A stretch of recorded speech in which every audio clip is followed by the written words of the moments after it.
I'm sorry, I'm explaining a Vedantic term through yoga psychology, but usually we don't do this. But because you're familiar with yoga psychology now, I'm using this. Shravan means creating the right vrittis in your mind. Manan means repetition of those vrittis, application of mind actually. To create the right sanskar backup you will require to dive with it. And nididhyasana is actually, you can say, it is making the mental mode conform to reality. Making the mental mode such that it is able to intuit reality. Nididhyasana technique means this is a meditation, it's an upasana technique. Technique I shouldn't say, nididhyasana actually means meditation.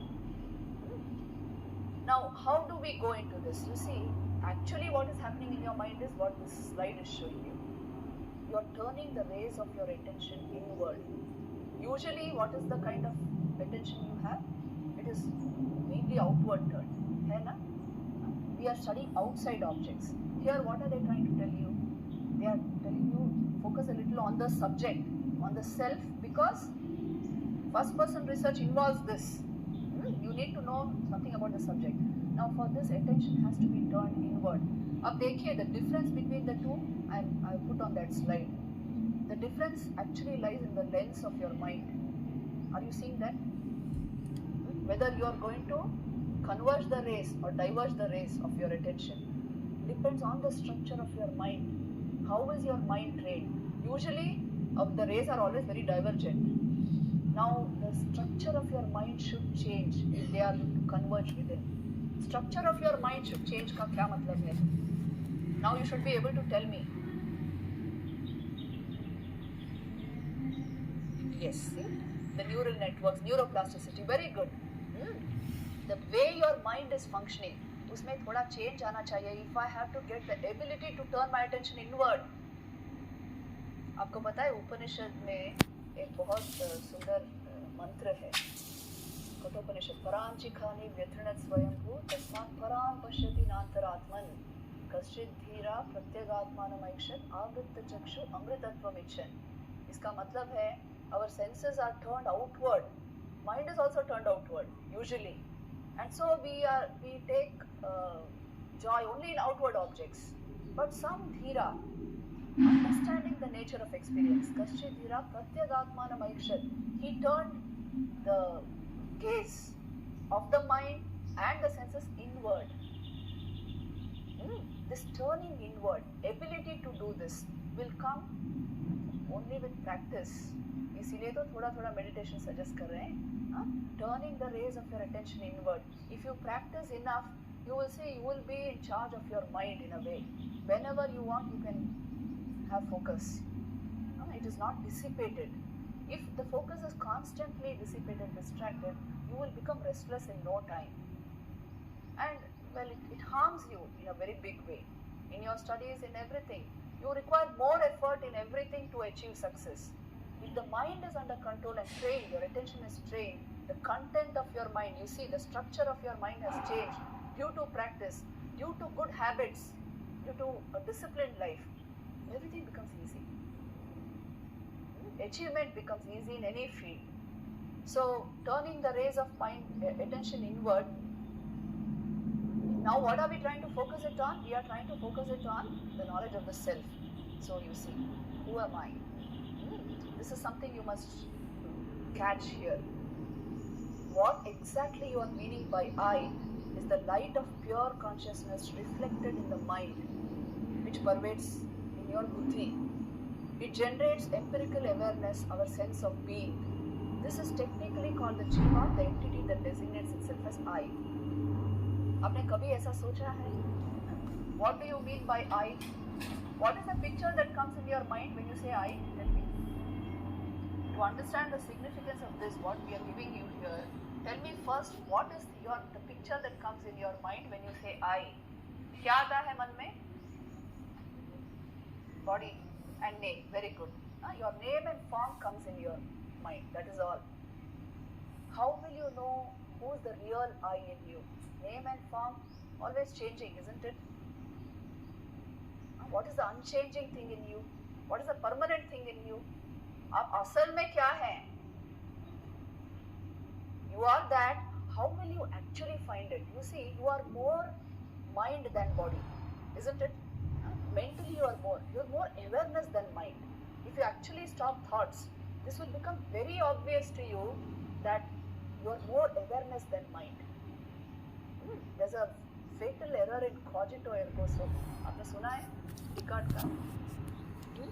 I think therefore I am. Is this true? Think and tell me.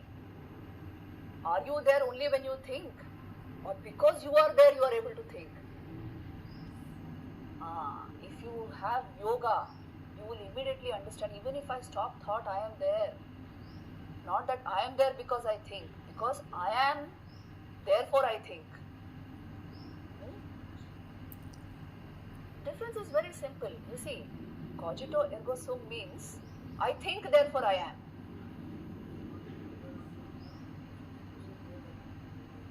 Yes, that is one way of looking at it. If you do not think, are you there or not? Tell me that. When you are not thinking, if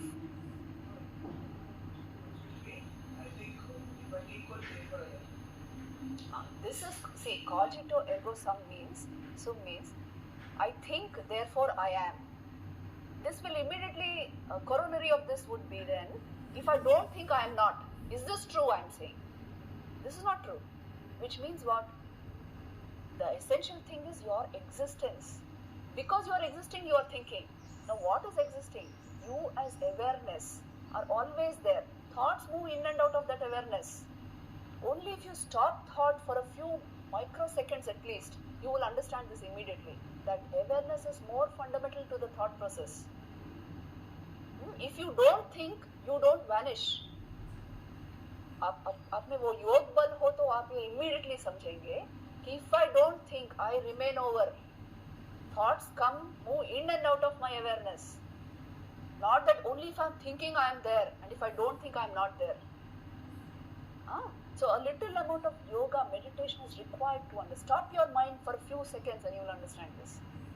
If you don't stop mind, you will not understand this. समझ में आ रहा है? See, that's why I told you, Freud, all these people, Jung, if they had really met a Buddha or a Vivekananda, their whole theories would have been different. People who have worked at transcending mind, you just meet them and your whole there's a paradigm shift in your thinking. Because these things become obvious when you stop mind.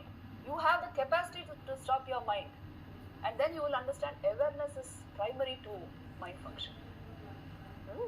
That is why, in a sense, you should be saying, I am, so I think. Not, I think, therefore I am. समझ में आ रहा है? Yes. Inward and introversion. Converging inward is introversion.